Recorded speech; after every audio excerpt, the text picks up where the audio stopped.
kepada Yesus Tuhan, karena Yesus adalah Tuhan, saudara.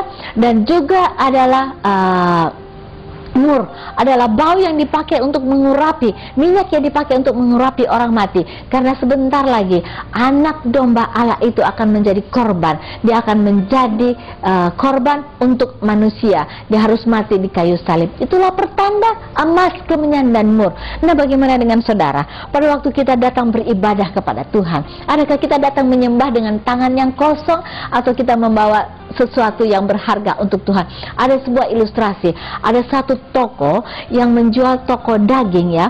Ada seekor anjing pergi di dekat-dekat daripada penjaga toko itu. Penjaga toko ini mengusir daripada anjing itu. Hus-hus, dalam hatinya, mengapa anjing ini ada sekitar ini? Ternyata anjing itu mundur dan maju kembali, mendekat kepada si tuan yang punya toko ini. Dan si tuan yang punya toko ini sangat terkejut karena ada satu catatan yang berada di mulut anjing itu. Dan diambillah catatan itu, dibaca bahwa tolong berikan saya 12 biji sosis dan 1 ekor kaki domba. Sang punya toko ini begitu terkesan dan melihat lagi, ternyata di mulut anjing itu ada $10. Maka diambillah uang itu, dan penjaga toko itu mulai menyiapkan apa permintaan sesuai dengan yang dinota. Setelah selesai, diletakkanlah satu kantong plastik dengan isinya yang berada di dalam, dan diletakkan di mulut anjing itu. Dan anjing itu pun pergi berjalan menuju trotoar. Anjing yang pandai ini pergi berjalan menuju trotoar sampai di satu tempat penyeberangan. Pada waktu dia ingin menyeberang, dia pandai, dengan kakinya dia meletakkan di bawah, ya, di lantai, dan kakinya menekan bel penyeberangan. Begitu lampu hijau menyala, anjing ini pun menyala. Dan sampai di satu persimpangan jalan, anjing ini mulai melihat nomor-nomor bus, karena dia akan ternyata naik bus pergi ke rumahnya. Dan pemilik toko ini begitu terkagum-kagum melihat anjing yang pandai ini. Kenapa? Anjing ini begitu patuh dengan peraturan lalu lintas, ya. Dia membaca nomor bus dan dia menunggu dengan taat di pinggir jalan, dengan tetap di atas atau di dalam mulutnya satu kantongan plastik. Penjaga toko ini begitu terkagum-kagumnya pada waktu anjing ini melihat nomor bus yang datang ternyata bukan busnya. Dia mulai duduk lagi di atas kursi dengan berpangku tangan seperti itu, ya. Dan datanglah bus yang kedua. Pada saat dia mendekat, dia melihat, oh ternyata ini nomor bus yang akan ditumpangi. Nah, sang penjaga toko ini dengan tergesa-gesa juga mengikuti oleh anjing ini, karena dia ingin tahu di mana anjing ini berada. Dan pada waktu anjing ini naik di bus, anjing ini duduk dengan tenang, dan dia melihat, dan dia sementara tidur-tiduran mungkin. Setelah sekian lama, dia memandangkan kepalanya, ternyata sudah mulai keluar dari kota itu. Dan anjing ini mulai, pada waktu dekat dari rumahnya, dia menekan tombol bel yang ada di dinding daripada bus itu, ya, ada garis begitu, ya. Pada waktu dia sudah menekan, bus itu pun berhenti. Orang ini pun dengan terkagum-kagum dia mengikuti anjing ini. Apa yang dilakukan oleh anjing ini? Anjing ini menuju ke rumahnya, ternyata berjalan di lorong yang kecil, dan dia dapati rumahnya terkunci. Mulailah dia meletakkan makanannya di lantai, dan dia membantingkan badannya ke kiri dan ke kanan, menendang dengan sopan pintu itu agar pintu itu dibukakan. Ternyata tidak ada jawaban dari dalam.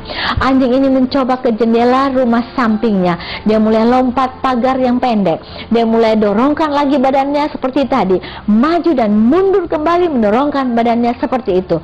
Dan apa yang terjadi? Dia kembali ke depan pintu, menunggu pimpinannya akan membukakan pintu. Maka terlihatlah dari dalam seorang yang garang, tinggi, besar badannya. Dia mulai memukulkan dengan rimnya pada anjing itu. Saudara, dia memukul anjing itu, mengata-ngatai dengan kata-kata yang kasar. Dia berkata dengan kata-kata yang kasar, sehingga yang melihat dari tadi begitu terkejut dan heran. Stop! Apa yang kau lakukan? Jangan kau lakukan kepada anjing itu. Bukankah anjing itu adalah anjing yang pandai? Apa yang dikatakan si badan besar itu? Kau tidak tahu, anjing ini sudah menyusahkan saya selama 1 minggu ini. Dia selalu melupa bawa kunci rumah, sehingga saya harus membukakan dia kunci. Dia anjing yang bodoh, dia anjing yang malas, dia anjing yang tidak pandai. Waduh saudara, kalau manusia Dia melupakan apa yang sudah kita lakukan. Kita berbuat baik kepada seseorang, manakala kita melakukan satu perbuatan yang salah saja, dia melupakan kita. Itulah manusia. Allah kita tidak seperti itu, saudara. Allah kita tidak seperti itu. Allah itu mengasihi kita. Dia ingin kita dekat dengannya. Apapun keberadaan saudara, kalau hari ini engkau belum datang menyembah kepada Tuhan, datanglah menyembah kepada Tuhan. Mungkin engkau membawa dengan dirimu sendiri. Tuhan tidak memerlukan emas, kemenyan, dan perak atau apapun saja yang ada padamu. Kalau dirimu sendiri belum datang kepada Tuhan, seperti orang Majus, dia tidak mengirim lewat kargo, tapi dia datang sendiri untuk menyembah Tuhan. Bagi orang-orang yang diberkati Tuhan, biarlah engkau memuji, engkau menyembah Tuhan dengan kekayaanmu, apa yang engkau miliki. Bawa emas, kemenyan, dan mur adalah harga yang harus kita bawa kepada Tuhan, barang-barang yang berharga. Tapi saudara yang belum pernah mengenal Tuhan, bawa dirimu. Dia membutuhkan engkau, saudara.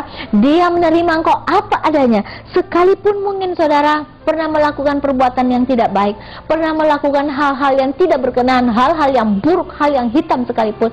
Kalau hari ini engkau ingin menyembah Dia, datanglah membawakan hidupmu, baktikan hidupmu kepada Dia, maka kita akan lihat, saudara, Allah akan berkenan kepada kita.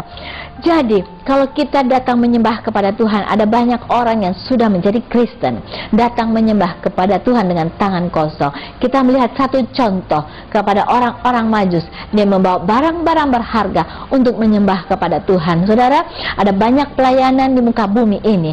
Engkau bisa menyumbang dengan kekayaanmu. Engkau bisa memberikan supaya pelayanan di muka bumi ini terus berkembang, terus mendapatkan dana untuk melayani atau menjangkau jiwa-jiwa yang jauh di tempat-tempat terpencil. Itu adalah hal yang kedua, saudara. Dan hal yang ketiga, apa yang kita harus lakukan? Seperti contoh orang Majus.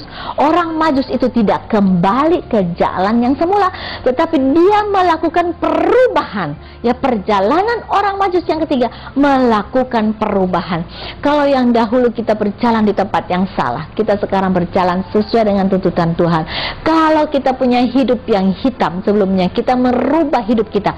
Hari ini kita berkata kepada Tuhan bahwa saya ingin merubah kehidupan saya.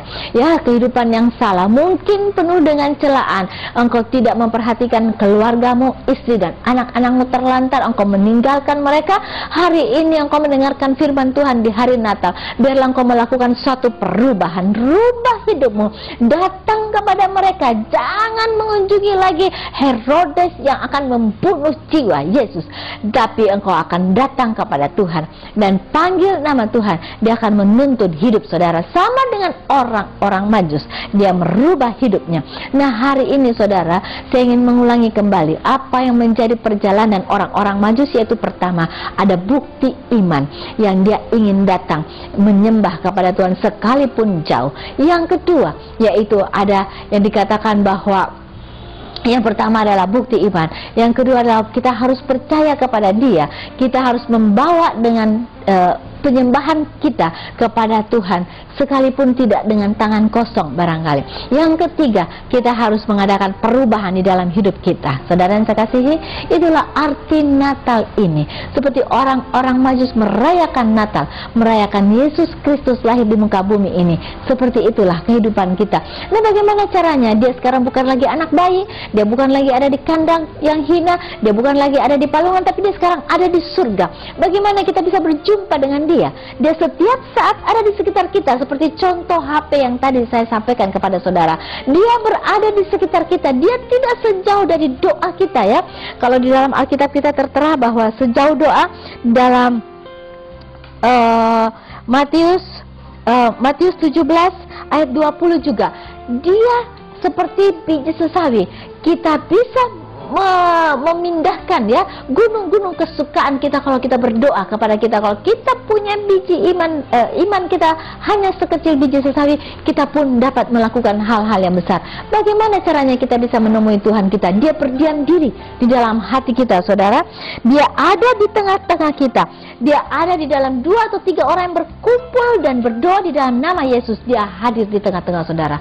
Nah, hari ini dia tidak jauh, Dia berada di sekitar saudara. Datang jumpai Dia. Mari kita datang menyembah Dia. Kita membawa apa yang kita miliki kepada Tuhan. Maka saudara akan mendapatkan sukacita seperti orang-orang Majus. Mari kita berdoa. Terima kasih Bapakku yang di surga. Kalau hari ini Engkau mengingatkan kembali untuk berjalan bersama dengan Engkau, meninggalkan Herodes, untuk tidak lagi melewati dia. Hari ini Bapa, Engkau pulihkan keluarga kami. Engkau pulihkan hati dan pikiran kami yang selama ini meninggalkan Engkau. Hari ini, di hari Natal ini, biarlah kiranya kami meninggikan Engkau. Kami ingin berjumpa dengan Engkau, dan kami akan merubah kehidupan kami. Biarlah setiap pemirsa yang menyaksikan acara ini, Tuhan, Engkau berikan kekuatan yang baru. Di dalam nama Tuhan Yesus Kristus kami mengucap syukur dan berdoa. Amin. Saudara, selamat hari Natal dan Tahun Baru. Sampai kita jumpa lagi minggu depan. Tuhan Yesus memberkati kita semuanya. Amin.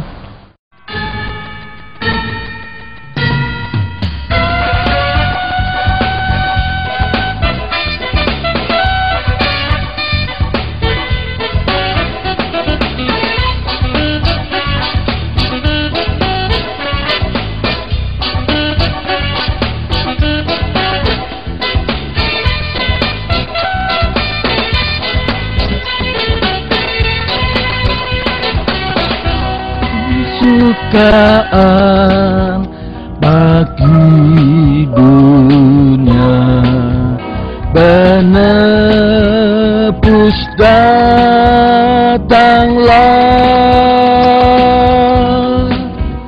Di hatimu kepadanya sekalian nyanyilah, sekalian nyanyilah, sekalian nyanyilah, sekalian orang bernyanyilah. Hai dunia, gembiralah dan sambut Rajamu. Penyelamatmu datanglah, di hatimu terimalah, bersama bersyukur, bersama bersyukur, bersama-sama bersyukur.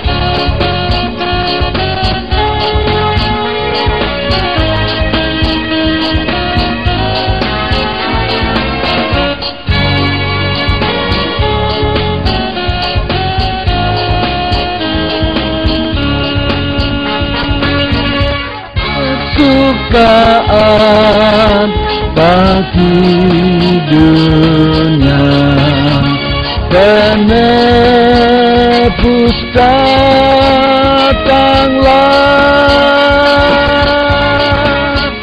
Di hatimu kepadanya sekalian nyanyilah, sekalian nyanyilah, sekalian nyanyilah, sekalian orang bernyanyilah,